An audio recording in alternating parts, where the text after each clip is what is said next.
NIO Stock did something remarkable today. In this video, we're going to talk about what it did and what we could expect from the stock performance in the near term. Before I proceed, just want to play a couple clips from the previous video that I put out describing some of the scenarios that we should keep an eye on.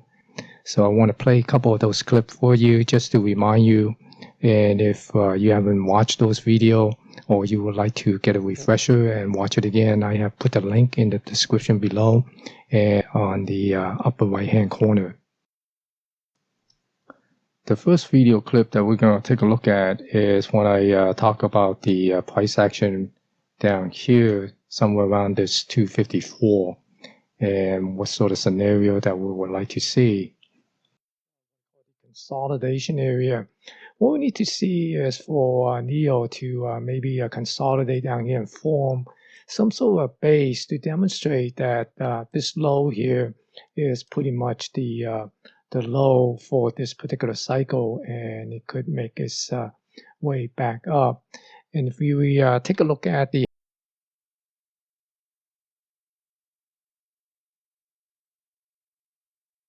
fact, it probably would be a little bit more beneficial for NIO to fluctuate a little bit more in this particular range, this price range between 254 and 211, to exhaust whoever want to sell, finally capitulate and sell the share. Then the smart money will basically accumulate in this range to accumulate the stock until they're ready to let it go. Then they will jump it and let it move up above the 311, then you start getting the retail investor come back in when they start seeing the price start trending back up. So that's basically what I'm looking at right now. The second video clip that I want you to see is basically we talk about the price action when it was down here, making making this low here at the 234, 235 area, and how we position ourselves to take advantage of the price action, and also what to look for to see is this going to be the low or not. On Monday, it made a low at 235, and then on Tuesday, it tested that low at 235. And then today, it actually went up to 271 before it pulls back. So let's go and take a closer look at the price action and look at the 60-minute chart. You see here on Monday, essentially it opened up here. Then it made a little move up and then sold off.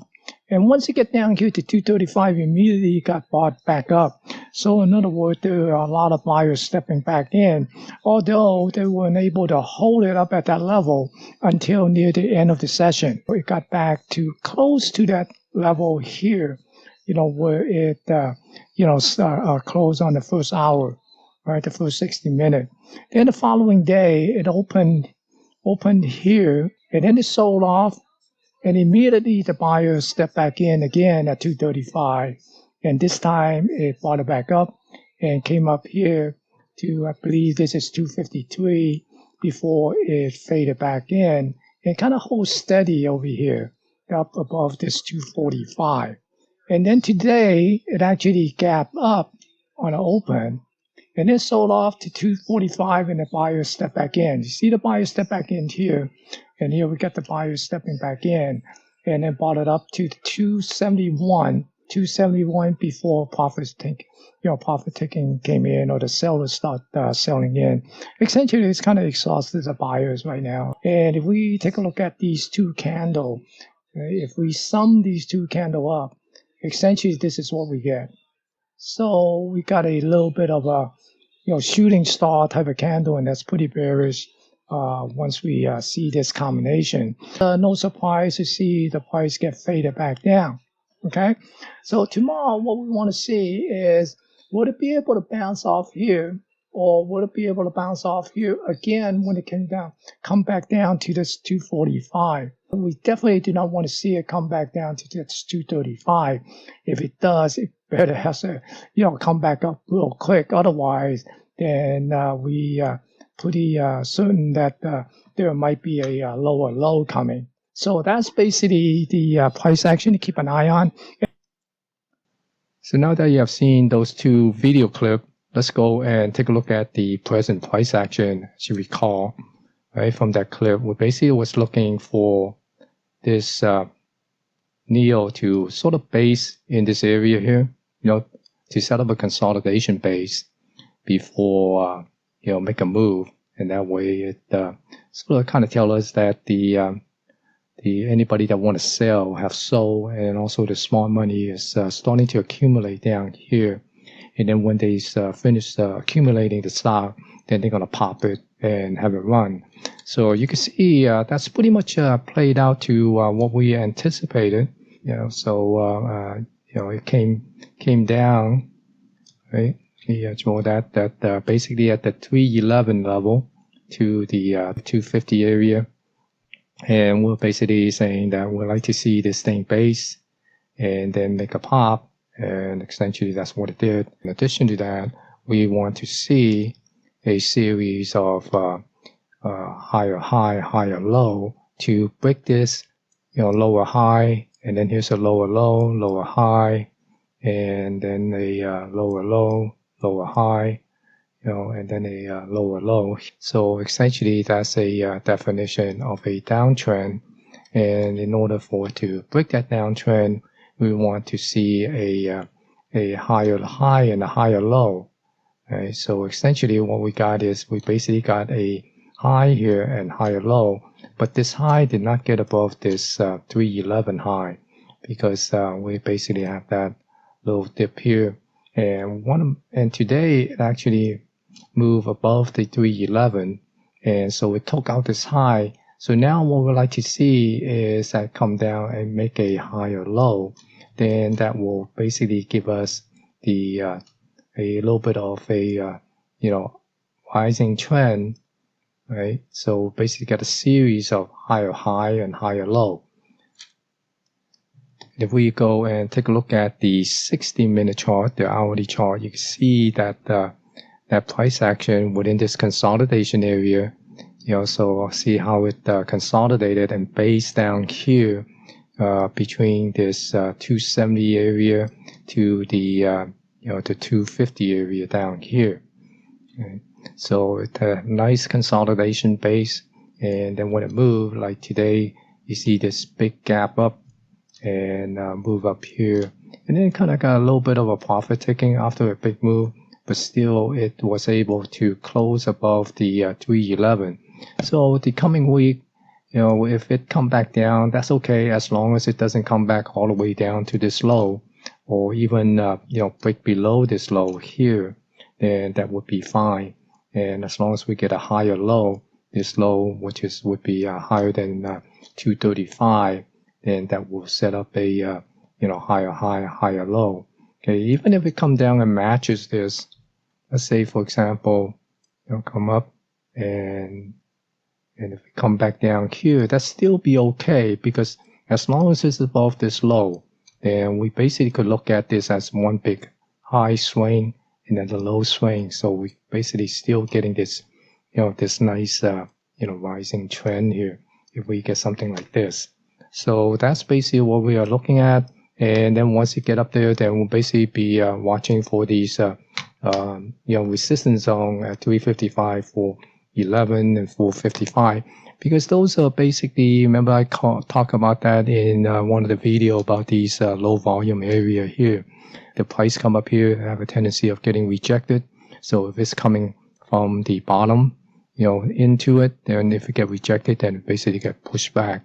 If it come from the top, come down and get rejected, it will bounce back up. So it will act as a support. If it's coming down, it will act as a resistance if it coming up.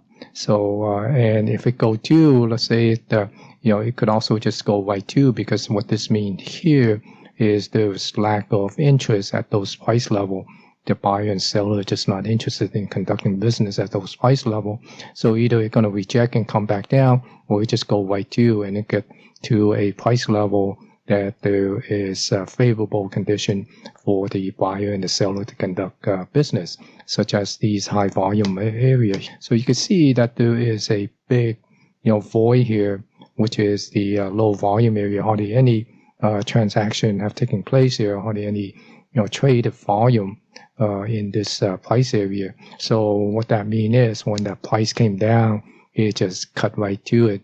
Hardly any people interested in buying up at this level here, or and the seller just basically have to drop the price down in order to attract some buyer, to find some buyer to buy the stock.